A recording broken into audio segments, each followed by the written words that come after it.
right, we begin here this hour. The city of Johannesburg has appointed a new mayor. It's the ANC's Dada Morero, who was elected by a majority vote. Morero was voted in with a resounding 189 votes.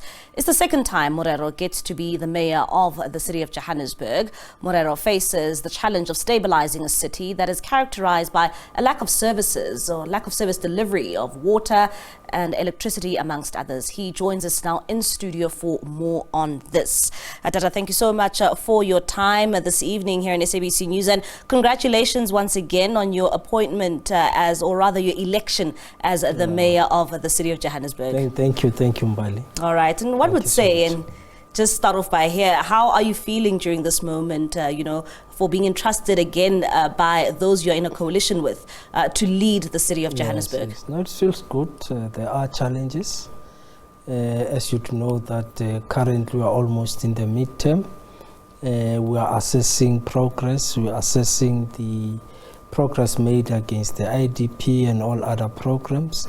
And on the basis of that, we'll be able to take our programs forward. So there is, it's a good opportunity to continue. In fact, we are continuing. It's not like we're starting from scratch. The term started in 2021, so we continue the work from there. So today I'm just being elected to continue where we actually left off.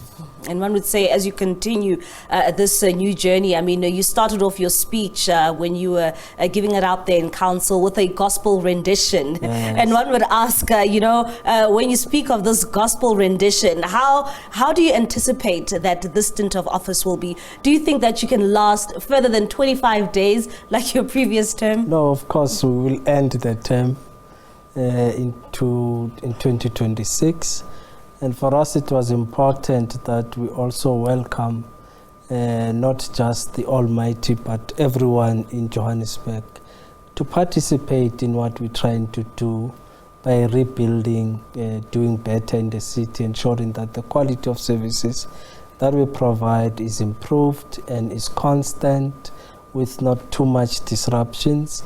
We're also focusing on the district development model, which we think it will help us. And hence we made a call today to national government and provincial government that they should come to the party in helping us to implement service delivery programs. I'm sure a number of Joburg residents, one point of concern that they did raise with the former mayor now, Kabelo Kwamanda, was the issue around service delivery, and particularly when it comes to the electricity rise or the increase there with that surcharge of 200 Rand. I'm sure, is that something that you're going to be working on? Can you assure residents that you're on top of your game when it comes to trying to resolve this issue that many residents were quite upset about? Well, we have already went out publicly to say that we are undergoing a process, and that process is a reviewal of that decision. But we're also consistent to say this decision has already formed part of the approvals or the assessment of our budget 2024-2025, meaning that any decisions that we are going to take, whether to change or reduce the amounts, we can only do and implement and effect those decisions only in January 2025-2026 during what we call the budget adjustment, precisely because the FMMA says we can only approve a budget once in that particular budget cycle, and accept that during the budget adjustment we are then given opportunities or to reduce your budget down or revise it high. So those are the opportunities that we can only implement in January. But we listened to communities, but we must also be aware, Mbali, that those that are indigent are exempted from the 200. So that's the message we are also taking across, except that our indigency register is quite lower, which is not really making an impact. And we've also made the decision that we must go out there and register those that are indigent so that they can qualify and be exempted from the current surcharge. It is also important to note that those that are unconventional are already paying just around 500 or more. And it is also important to note that it's not only Johannesburg. In fact, our availability charge on prepaid is lower than all other metros in South Africa. So that message must also come across. But we are doing our level best to review the surcharge, and in the next few months, probably in the next 3 months, we'll be able to announce our final decisions so that by January, we can adjust the surcharge. And when it comes to, the issues that you will be prioritizing, particularly when you look at the issues around service delivery in the city of Johannesburg, I mean, we've been faced with issues around water problems, electricity problems, and the decay of the Johannesburg CBD, the hijacked buildings. Is that something that, you also will be prioritizing during your term of office? Particularly when you look at, the term and phrase that has been used for the city of Johannesburg, a so-called world-class city. Can we still call it a so-called world-class city with all these problems that we are faced with? But it's a vision. When you have a vision, you, of course, towards implementation of that vision, you'll experience setbacks. At some point, you'll make progress. And as we make progress, we must appreciate that part. And the vision is to create a world-class African city. And I don't think we are going to lose that vision. We are alive to the fact that, yes, there are water challenges, and some of them were created as a result of vandalism of our pumping stations, and which we have to then increase in terms of our security to ensure that our pumping stations are properly secured.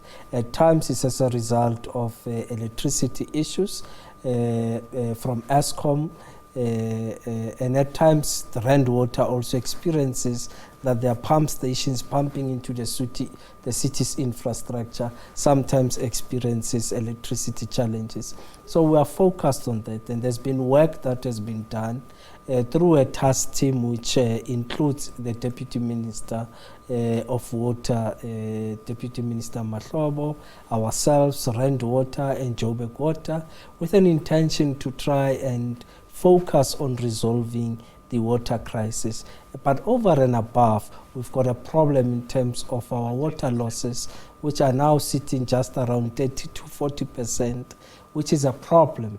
And in fact, Johannesburg has even went beyond what Rand Water would have allocated the usage of water for Johannesburg. So we are trying to do a number of programs. So we just need to intensify, ensure that we can shorten the period in which we resolve these problems. And building up to the election that we saw today at Adamina, we saw messages and concerns being raised, especially from civil society and some political parties, and some were even saying, especially civil society, saying that they want a mayor that has the experience that they feel as if sometimes you might lack. What do you have to say to that civil society groups who have actually, like the likes of Outer, for instance, Wayne Duvenage, who was even saying this. What do you have to say to those who feel as if you are still lacking in terms of experience? Well, the Outer must ask who is Dada Morero. I have served in the city of Johannesburg as an official of government for at least a period of 7 years in different capacities. The last capacity, I was a director for customer services.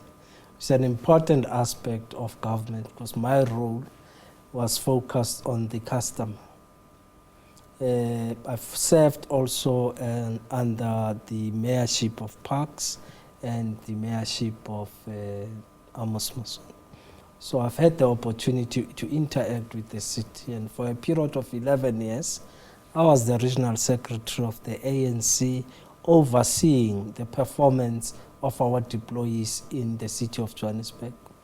Now, I can claim, Mbali, that I do have some experience in local government.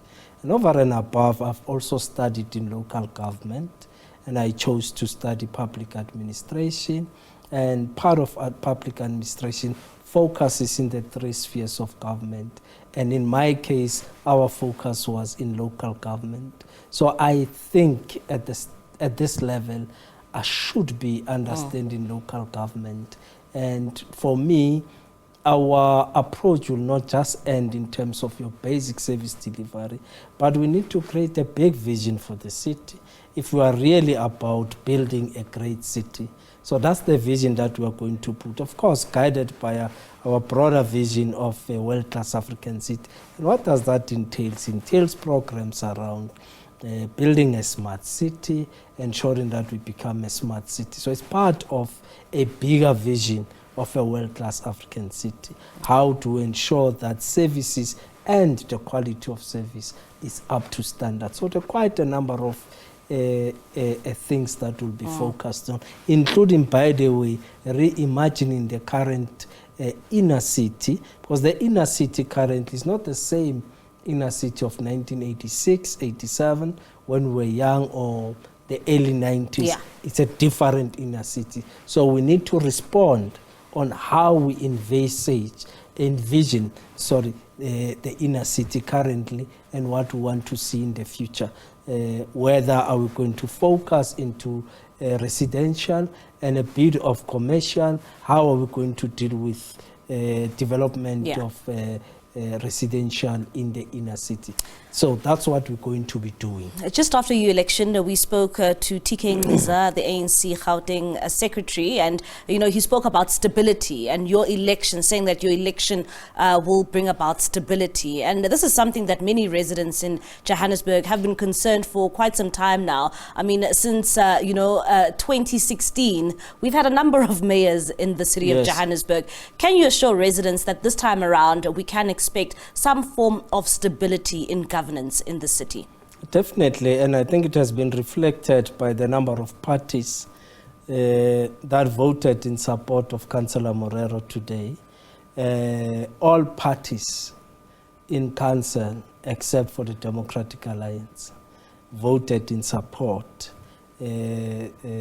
Parties like the ACDP, the Freedom Front, and of course the EFF, ANC, and everyone except for the DA. So it's an indication that, in fact, we want to find stability in the city. And I've been given a much bigger responsibility, and I'm not taking it for granted. And the fact that I was supported by all parties, the confidence that they've demonstrated, I would not take it for granted. In fact, I'm alive to the fact that I've got a very big responsibility.